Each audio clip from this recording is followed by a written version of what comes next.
Supreme court మాజీ judge తెలుగువారైన justice lava నాగేశ్వరరావుకు అంతర్జాతీయ స్థాయిలో అరుదైన గౌరవం లభించింది. లండన్లోని ప్రతిష్టాత్మక honourable society of the inner temple సంస్థ ఆయనను గౌరవ బెంచర్గా ఎంపిక చేసింది. ఈ గౌరవం అందుకున్న తొలి తెలుగు జడ్జిగా ఆయన నిలిచారు. ప్రభుత్వ పాఠశాలల్లో పెరుగుతున్న చేరికలతో ప్రైవేట్ స్కూల్లో అడ్మిషన్లు తగ్గాయి. దీంతో విద్యార్థులను ఆకర్షించేందుకు ప్రైవేట్ టీచర్లు, సిబ్బంది ఇంటింటికి వెళ్లి ప్రచారం నిర్వహిస్తూ ఇబ్బందులు పడుతున్న పరిస్థితి నెలకొంది. అగనంపూడి ఉక్కు నిశ్రయిత కాలనీను ఒకే వార్డులో ఉంచాలని స్థానిక నాయకులు డిప్యూటీ కలెక్టర్ను కలిసి విజ్ఞప్తి చేశారు. గ్రామాల పునర్విభజనలో భాగంగా ప్రజలకు ఇబ్బందులు లేకుండా చూసుకోవాలని కోరారు. బీజేపీ ఓబీసీ మోర్చా జిల్లా కార్యదర్శిగా బొత్తు జగదీష్ నియమితులయ్యారు. ఆయన నియామకానికి పార్టీ నాయకులు స్వాగతిస్తూ పార్టీ బలోపేతానికి కృషి చేయాలని ఆకాంక్షించారు. పెందుర్తి ఎమ్మెల్యే పి రమేష్ బాబుకు జనసేన నాయకులు కృతజ్ఞతలు తెలిపారు. బొండు మౌనికకు సీఎం సహాయ నిధి కింద మంజూరు అయిన 18,455 చెక్కును ఎమ్మెల్యే అందజేయగా జనసేన నాయకులు మర్యాదపూర్వకంగా కలిసి అభినందించారు. ప్రజా సమస్యల పరిష్కారంలో ఎమ్మెల్యే చొరవను ప్రశంసిస్తూ భవిష్యత్తులో కూడా ప్రజలకు అండగా నిలవాలని ఆకాంక్షించారు. 87వ వార్డులో ఆపరేషన్ క్లీన్ స్వీప్ కార్యక్రమం ఘనంగా నిర్వహించారు. ముఖ్య అతిథులుగా మాజీ కార్పొరేటర్ బి జగన్నాథం పాల్గొని కార్యక్రమాన్ని ప్రారంభించారు. పరిసరాల పరిశుభ్రతపై ప్రజలకు అవగాహన కల్పిస్తూ వార్డు పరిధిలో శుభ్రత కార్యక్రమాలు చేపట్టారు. స్థానిక ప్రజలు, నాయకులు, అధికారులు పాల్గొని పరిశుభ్రమైన వాతావరణం కోసం సహకరించాలని పిలుపునిచ్చారు. జనసేన పార్టీ అధ్యక్షులు, ఉప ముఖ్యమంత్రి పవన్ కళ్యాణ్ను రైల్వే కోడూరు ఎమ్మెల్యే, శాసనసభ విప్ శ్రీధర్ ఈరోజు సమావేశమయ్యారు. ఈ సందర్భంగా తన శాసనసభ విప్ పదవికి రాజీనామా పత్రాన్ని పవన్ కళ్యాణ్కు అందజేశారు. వ్యక్తిగత కారణాలతోనే విప్ పదవికి రాజీనామా చేస్తున్నట్లు తెలిపారు. అలాగే తనపై వచ్చిన ఆరోపణలు, నెలకొన్న వివాదాలపై కూడా వివరణలు ఇచ్చినట్లు సమాచారం.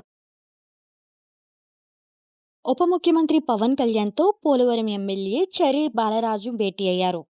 నియోజకవర్గానికి సంబంధించిన అంశాలు, ఆరోపణలపై సమీక్ష వివరణలు కోరారు.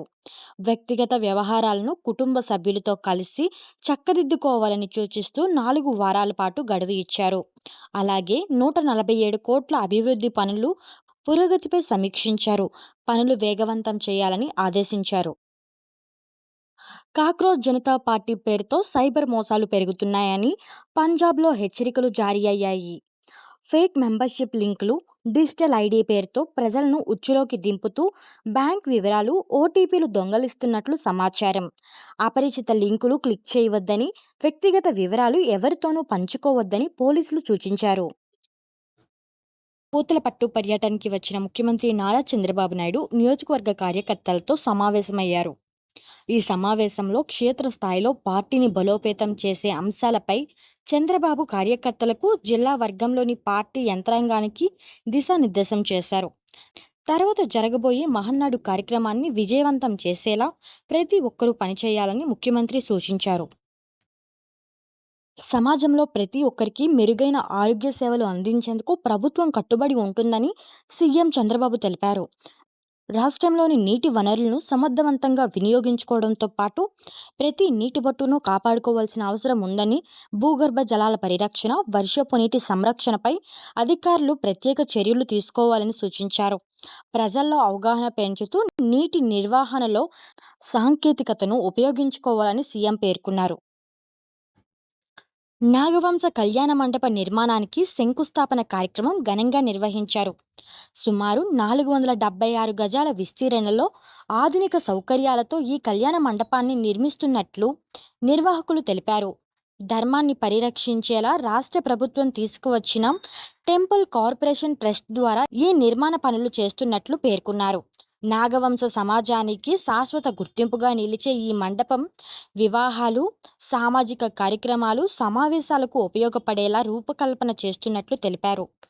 ఆధునిక ప్రమాణాలతో నిర్మాణం చేపట్టి సమాజానికి ఉపయోగకరంగా మార్చేందుకు ప్రత్యేక చర్యలు తీసుకుంటున్నామని నిర్వాహకులు వెల్లడించారు. ఈ కార్యక్రమంలో స్థానిక నాయకులు, సమాజ పెద్దలు, ప్రజాప్రతినిధులు, భక్తులు పెద్ద సంఖ్యలో పాల్గొన్నారు.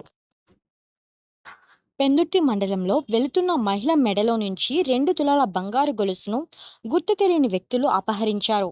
ఈ ఘటనపై కేసు నమోదు చేసి పెందుర్తి క్రైమ్ పోలీసులు దర్యాప్తు చేపట్టి నిందితులను అరెస్ట్ చేశారు. వారి వద్ద నుంచి 4 లక్షల విలువైన బంగారు గొలుసును స్వాధీనం చేసుకున్నారు. కేసును ఛేదించిన పోలీసులను అధికారులు అభినందించారు. ఆధార్ కార్డును ఉచితంగా అప్డేట్ చేసుకునే గడువును యుఐడిఏఐ జూన్ 14, 2027 వరకు పొడిగించింది.